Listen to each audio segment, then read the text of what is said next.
Madam President, Excellencies, ladies and gentlemen, dear friends of the World Economic Forum, it's really my honor to welcome you to the World Economic Forum's 54th annual meeting. With us in Davos are 3,000 participants from over 125 countries, including 350 heads of state and government and ministers. It is crucial that leaders from the public and private sectors are convening at the start of such a consequential year for all of us. Because the 2024 annual meeting takes place against one of the most complex geopolitical and geoeconomic backdrops in decades. We are seeing a very complicated security landscape and quite a fragile economic outlook still. We are also seeing forces of fragmentation exert pressure on the international system, precisely when cooperation is most needed. We know the most urgent issues that countries and companies face: security, the economy, climate change, cyber, potential new pandemics, are not confined by borders. They do travel without passports. And the same holds for true opportunities. Frontier technologies can add trillions of dollars to the global economy annually. And our economies can be transformed to be more resilient and equitable. But we can only unlock these benefits by working together. Thankfully, even in today's complex context, cooperation is possible and happening.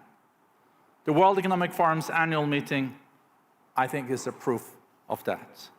The week ahead and the year ahead will deliver important outcomes of collaboration between business and governments. I'm now very pleased to introduce our founder and executive chairman, Professor Schwab. Dear Klaus, the floor is yours.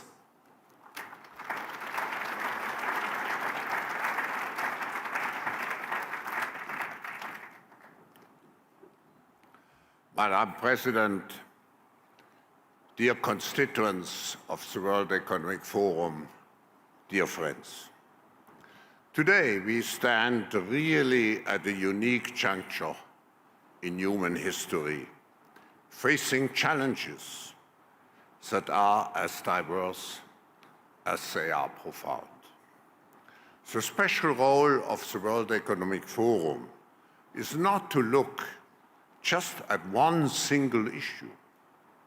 It is a place where at the beginning of the year, we come together to analyze the state of the world in a systemic and strategic way, and hopefully to find common ground to generate positive impact.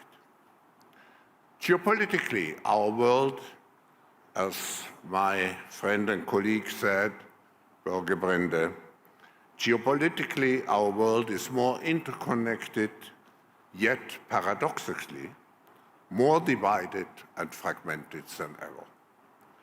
Economically, we grapple with sluggish growth.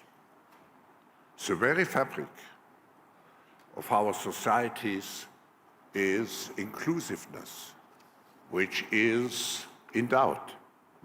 Environmentally, we confront the relentless challenges of climate change, a threat to our planet's delicate balance. And technologically, we navigate uncharted waters where innovation offers boundless opportunities, but also unprecedented risks. Those deeply transformative challenges, which are actually the cornerstone of our program, lead to uncertainty, generalized fear, and pessimism. They force us into a mode of short-term crisis management at the detriment of long-term strategic and sustainable solutions. This reactionary approach undermines our collective faith in the future. At the end, here we losing the faith of our future, we risk to become much more ego-centered and on a national and individual level. To break this cycle, we need a paradigm shift. We must rebuild trust, and that's actually the theme of our meeting. We have to rebuild trust. Trust in our future, trust in our capacity to overcome challenges, and most importantly, trust in each other. Trust is not just a feeling. Trust is a commitment to action, to belief, to hope. To achieve this, we must rediscover and embrace the narrative that has driven humanity since its inception, acting as trustees for a better future. This narrative isn't about short-term gains or individual successes. It is about stewardship, about preserving and enhancing our world for current and future generations. It is about understanding that our actions today have far-reaching consequences tomorrow. The concept of trust and trusteeship compels us to think beyond borders and beyond our lifetimes. It encourages collaboration over competition, sustainability over expediency, and empathy over apathy. As trustees of the future, we are responsible for advancing a world which is richer in possibilities, more equitable in opportunities, and more secure in its foundations. Moreover, as leaders in government, business, and society, we bear a particular responsibility to rebuild trust in how we assume our own role as trustees. The annual meeting of the World Economic Forum is not a collective decision-making body, but its impact stems from the new insights gained through dialogue and interaction, and more importantly, from the commitments made by each participant to contribute more significantly in their respective areas of responsibility to solving our most pressing issues. The cornerstone of our program are actually our more than 100 initiatives. Those initiatives are embedded into work programs, bringing together governments, business, and civil society and the best experts throughout the year. For this annual meeting, while the vibrant atmosphere surrounding our gathering is a testament to its global significance, it is essential that we focus on our mission, committed to improving the state of the world, by engaging into those action-oriented initiatives. The World Economic Forum is not just Davos. It's an engagement throughout the year. In conclusion, trust is a fundamental pillar of our social, economic, and political lives. It is vital for cooperation, social cohesion, and effectively functioning institutions. To rebuild trust, there is a fundamental need to embody trusteeship, which means to care for the greater good. Let's use this annual meeting to rebuild trust by exercising our trusteeship individually and collectively for safeguarding the future of humanity and nature. Thank you.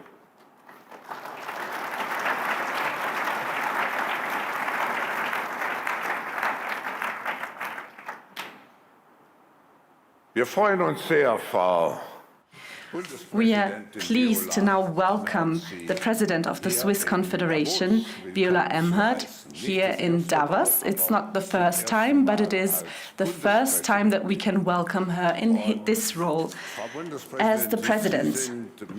Madam President, you are an active member in Swiss politics since 2019.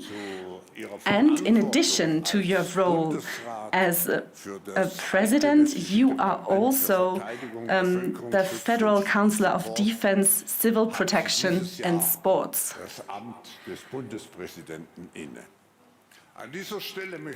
I would now like to thank you for your support, for your hospitality that you have shown. Thank you. I would also like to thank the Swiss Army, which is part of your responsibilities, as well as the Swiss police. Thank you also to the city of Davos and Klosters, a place that has been well known for its hospitality for years and has made this meeting possible year after year.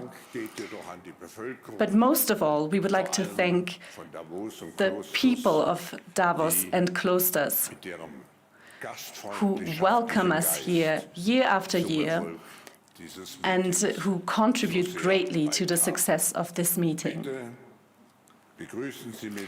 Please, ladies and gentlemen, let me now welcome President of the Swiss Confederation, Viola Amherd.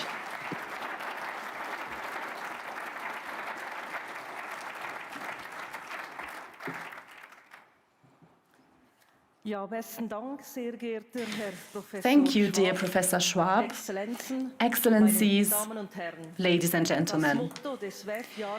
The theme of the WEF annual meeting in 2024, Rebuilding Trust, is not just a pleasant catchphrase, but clearly demonstrates the current state of mutual trust in the global community. The rules of the game are increasingly questioned. Authoritarian or even totalitarian ideas are sometimes accepted, widely shared, as if we had already forgotten the lessons of the 20th century. And this process does not even stop before the greatest achievements of mankind. The United Nations reports a regression of human rights in all regions and the global democratic recession. When looking back, well, we might see that there is reason to be worried. In 2022, the International Institute for Democracy recorded a regression in global democratic development for the 6th time in a row.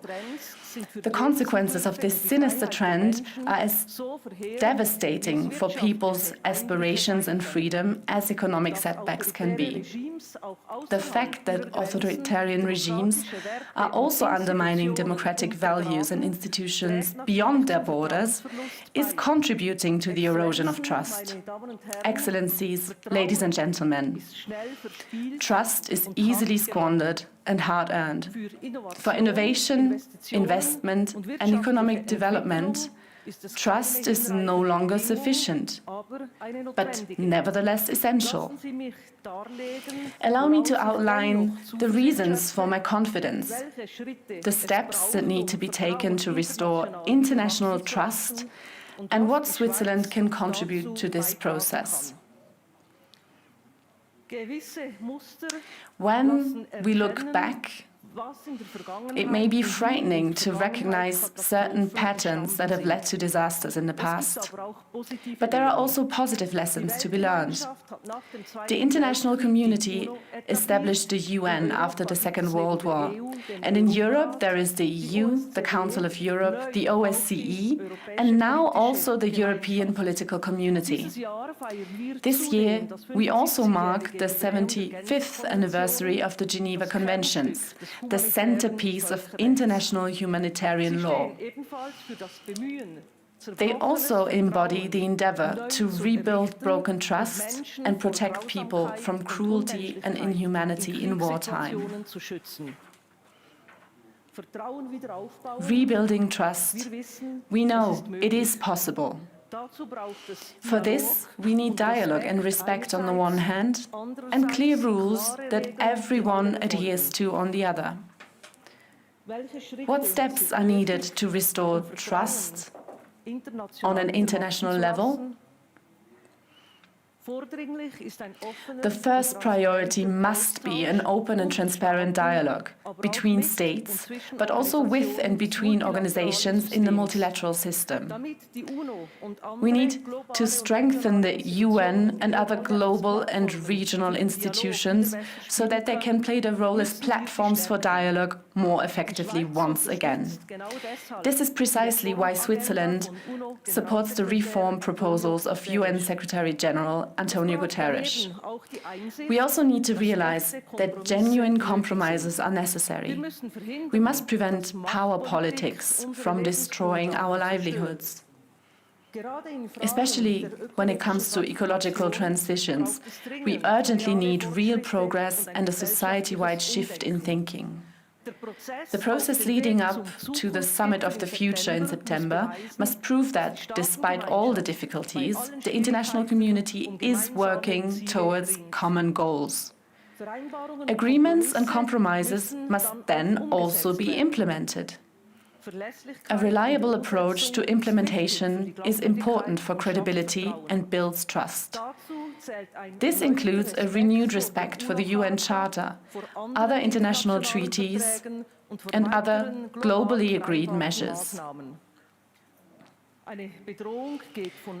Fake news poses a real threat, especially today when the rapid development of artificial intelligence contributes to the increasing credibility of such fake news. However, digitalization also offers potential for increased transparency and a sharing of knowledge and information. If used correctly, this can help to build trust. Switzerland is particularly committed to promoting the global governance of artificial intelligence. Those who rely on lies and ideologies for their policies may score points in the short term, but in the medium and long term, they will lose trust. Good policy is based on verified facts and takes scientific evidence into account. Excellencies, ladies and gentlemen, some parts of the general public distrust all of us gathered here and all political and business leaders. Rebuilding trust is not just a matter for states and politicians. It is a responsibility for the economy as well. It is clear that increasing social imbalances fuel populism, even in prosperous countries. When the alleged elite flaunts its wealth, while many families can barely make ends meet, mistrust grows. At that point, the international community and governments are no longer heard and no longer understood, even if they put forward great proposals. Many among you in this room have the opportunity to strengthen cohesion and social equality in your companies. It is up to you, ladies and gentlemen, to take responsibility and align your business decisions accordingly.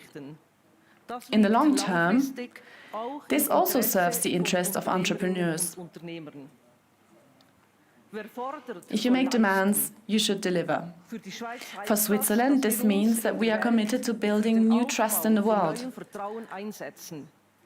For example, through the good offices that my country traditionally provides, or through the fact that we engage in dialogue with everyone. Switzerland's neutrality, commitment, and reliability can be useful in resolving conflicts. As a member of the UN Security Council, Switzerland also has a special responsibility this year. We want to help ensure that solutions are found, despite the increasing tendency to think in terms of political blocs. Geneva is a place that brings together state actors, business, academia, and civil society. In January, Davos also becomes such a place. Excellencies, ladies and gentlemen, we are not at the mercy of negative trends. We can counter them. Trust and hope can be earned. We have to do it. That is what we are here for. Let's get to work. Merci.